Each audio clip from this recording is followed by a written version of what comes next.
بسم الله الرحمن الرحيم. يا أيها المزمل قم الليل إلا قليلا نصفه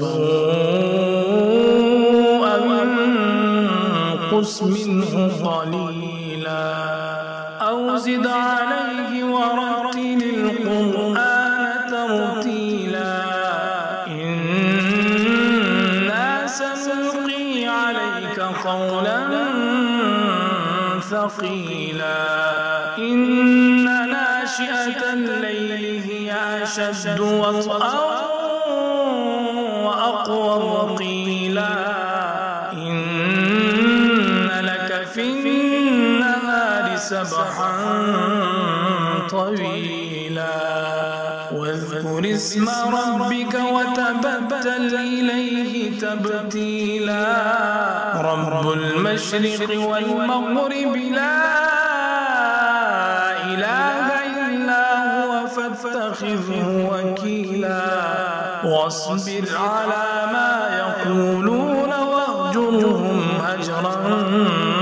جميلا وذرني والمكذبين أولي النعمة ومهلهم قليلا إن لدينا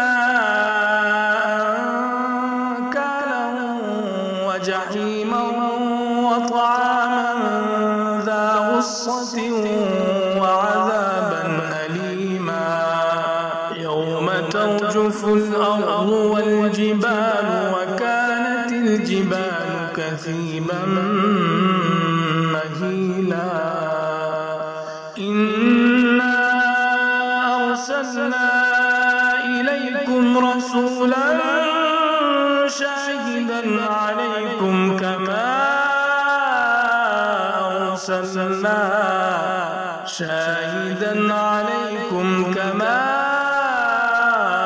أرسلنا إلى فرعون رسولا فعصى فرعون الرسول فأخذناه أخذا وبيلا فكيف تتقون إن كفرتم يوما يجعل الولدان شيبا السماء منفطر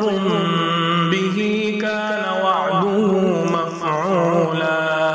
إن هذه تذكرة فمن شاء اتخذ إلى ربه سبيلا إن ربك يعلم أنك تقوم أدنى من ثلثي الليل ونصفه وثلثه وطائفة من الذين معك والله يقدر الليل والنهار علم أن لن تحصوه فتاب عليكم فاقرؤوا ما تيسر من القرآن علم أن سيكون منكم مرضى وآخرون يضربون في الأرض يبتغون من فضل الله وآخرون يقاتلون في سبيل الله فاقرؤوا ما تيسر منه وأقيموا الصلاة وآتوا الزكاة وأقرضوا الله قرضا حسنا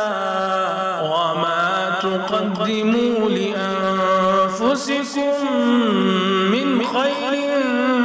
تجدوه عند الله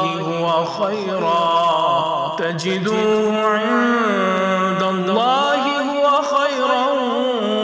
وأعظم أجرا واستغفر الله إن غفور رحيم.